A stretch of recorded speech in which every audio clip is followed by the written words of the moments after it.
इस समय हम खड़े हैं डीपीएस ढूंढोद स्कूल के सामने। स्कूल मैनेजमेंट ने बच्चों की सुरक्षा के लिए क्या क्या कदम उठाए हैं और क्या क्या तैयारियां कर रखी हैं, आइए हम आपको दिखाते हैं।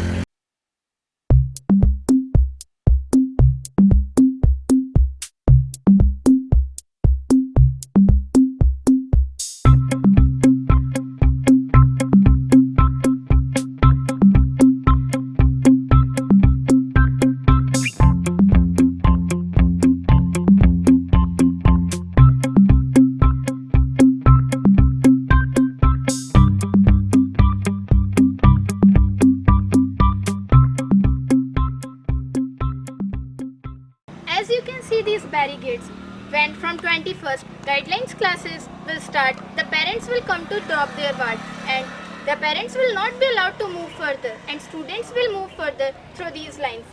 As you can see these lines, they are having a distance of 6 feet from each other. Students will move from these lines to the school premises. Now moving further, here you can see the board. No mask, no entry.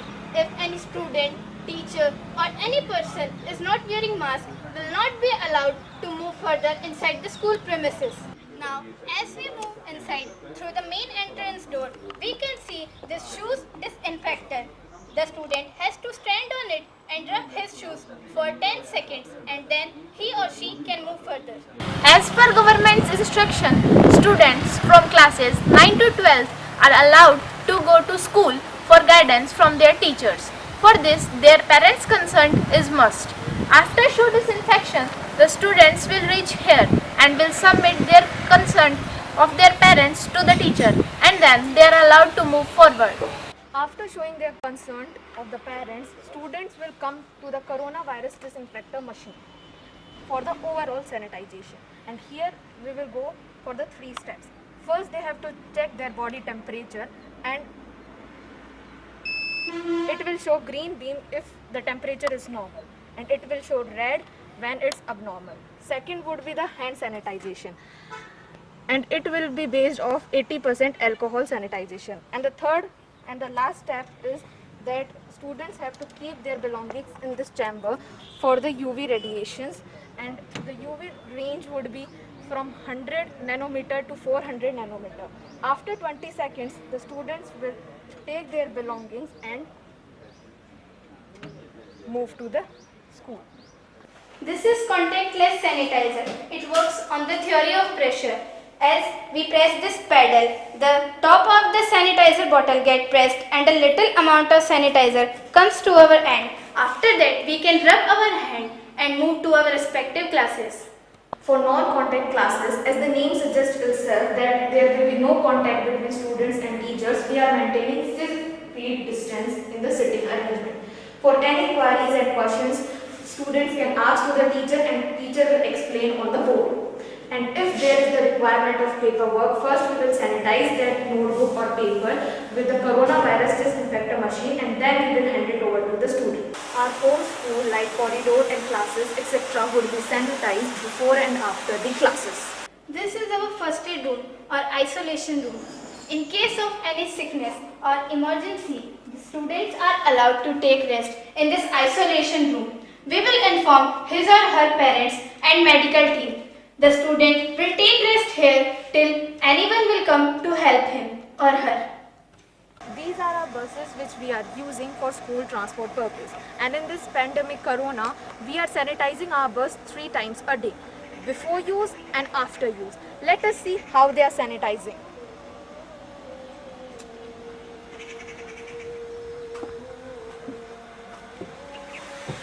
As we can see that he is sanitizing the buses with 1% of sodium hypochlorite solution. Seen that our school bus facilities are ready, but we will use it when government will allow us to use. Sir, online classes चल रही हैं, लेकिन कई बार क्या होता है, कई लोगों के पास फैसिलिटी नहीं होती है कि मैंने कई जगह देखा है कि ऑनलाइन क्लासेस हो रही हैं, लेकिन कुछ लोगों के पास बच्चे पहुंच रहे हैं कि आप टीचर्स अपनी बातें कह पा रहे हैं क्योंकि नेट की कनेक्टिविटी भी होती है, लेकिन अपने स्कूल के कितने परसेंटेज बच्चे हैं जो ऑनलाइन क्लासेस ले रहे हैं? स्टार्टिंग में काफ़ी प्रॉब्लम आई थी, लेकिन आज मुझे बताते हुए हाश हो रहा है कि 85 to 90% स्टूडेंट ऑनलाइन क्लासेस के साथ जुड़े हुए हैं। जो 10 to 15% बच्चे नहीं जुड़े हैं, उनके पेरेंट्स से मेरे रिक्वेस्ट है, अपील है कि वो भी इन ऑनलाइन क्लासेस के साथ बच्चों को जोड़ें, क्योंकि हमारे पास में इसके अलावा और कोई ऑप्शन नहीं है।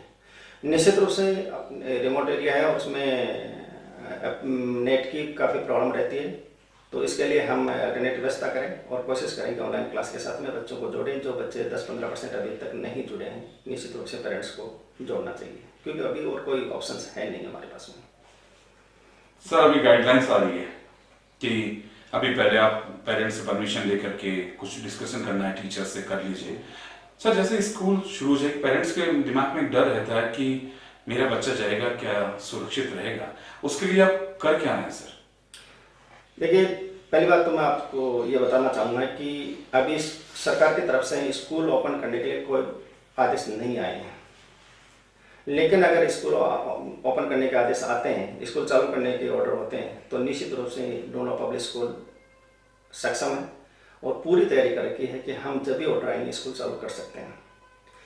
इसके लिए स्कूल ने अपने लेवल पर जो भी गवर्नमेंट की तरफ से दिशा निर्देश प्राप्त हुए हैं, जो भी गाइडलाइन प्राप्त हुई है, चाहे वो गवर्नमेंट की तरफ से हो, प्रशासन की तरफ से हो, वो पूरी तैयारी स्कूल ने कर रही है और आगे भी जो भी गाइडलाइन प्राप्त होगी निश्चित रूप से उसके अकॉर्डिंग कोरोना से बचाव के लिए जितने भी उपाय हैं वो करेंगे।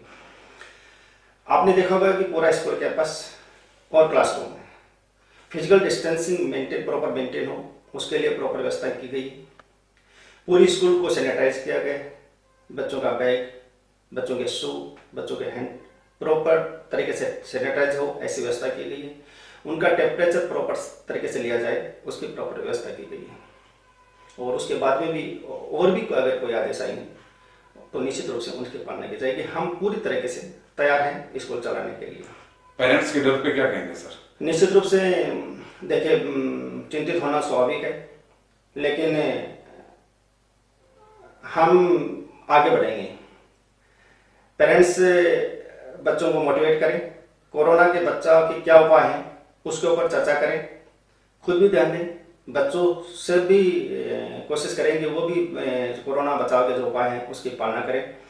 स्पेशली मास्क का मैक्सिमम यूज करें। मैक्सिमम कि अगर घर से बाहर निकलते हो तो आप ये देखो कि मास्क आपका अंग एक पार्ट हो जाना चाहिए, तो मास्क बिना नहीं निकलें। सोशल डिस्टेंसिंग प्रॉपर मेंटेन करें। अपना सामान, अपना मटेरियल, जैसे बच्चों से मैं कहना चाहूँगा अपने स्टेशनरी दूसरे बच्चों के साथ में शेयर नहीं करें। पानी की बोतल भी अपनी खुद के रखें। स्कूल में आए तो टिफिन वगैरह नहीं लाएं, क्योंकि निश्चित रूप से आधा पौन घंटा आपकी स्कूल डेली आपके लिए अलाउ होगा, तो टिफिन की व्यवस्था नहीं ले जाएं। सर एक प्रॉब्लम होती है कि ऑनलाइन क्लासेस चलती हैं, आप बच्चों से क्या कहेंगे? क्योंकि देखिए, क्या जब क्लास चलती है तब टीचर से पढ़ लेते हैं वो, लेकिन उसके बाद क्या करते हैं क्या नहीं करते हैं ये तो आप लोगों को पता नहीं लगता, लेकिन पेरेंट्स से और बच्चों से क्या कहेंगे सर? देखिए, मैं तो यही पेरेंट्स से और बच्चों से कहना चाहूँगा कि हमारे पास में अभी टीचिंग एजुकेशन का पढ़ाने का तरीका केवल एक ऑनलाइन क्लास ही है। उसको गंभीरता से बच्चा सिंसियरली अपनी क्लास ज्वाइन करे, उसके बाद में जो भी होमवर्क दिया जा रहा है उसको प्रॉपर तरीके से करें। पेरेंट्स निश्चित रूप से बच्चों को गाइड करें और थोड़ा सा उनको सुपरवाइज भी करें, और अगर कोई प्रॉब्लम है तो आप स्कूल से संपर्क करें। सभी इंचार्जेस के पेरेंट्स को नंबर, टेलीफोन, मोबाइल नंबर उपलब्ध करवा रखें, तो निश्चित रूप से उसमें बातचीत करें। बच्चों की कोई प्रॉब्लम है तो पेरेंट्स के साथ में, टीचर्स के साथ में या इंचार्ज के साथ में, प्रिंसिपल के साथ में मिलकर बातचीत करें। और मैं बच्चों से मैं ये कहना चाहूँगा कि अगर आपकी कोई क्वारीज है या और कोई मन में कोई संदेह है तो निश्चित रूप से आप कॉल करें, बातचीत करें। अभी गवर्नमेंट ऑफ इंडिया की ओर से मार्गदर्शन स्कूल को मिले हैं 9 to 12th क्लास के स्टूडेंट्स के लिए। 21 सितंबर से वॉलंटरी बेसिस पे 9 to 12th क्लास के स्टूडेंट पेरेंट्स की लिखित अनुमति लेकर टीचर से गाइडलाइन लेने के लिए, गाइडेंस लेने के लिए स्कूल आ सकते हैं। 21, मैं दोबारा एक बार रिपीट कर दूं, 21 सितंबर से 9 to 12th क्लासेस के स्टूडेंट वॉलंटरी बेसिस पर पेरेंट्स की सहमति से टीचर से गाइडेंस लेने के लिए स्कूल आ सकते हैं। इसके लिए पूरी इंफॉर्मेशन, पूरी प्लानिंग आपको जल्दी ही उपलब्ध करवा दी जाएगी, आज या कल में उपलब्ध करवा दी जाएगी। ऑनलाइन क्लासेज रेगुलर चलती रहेंगी। आपने देखा ना स्कूल ने क्या क्या तैयारियां कर रखी हैं।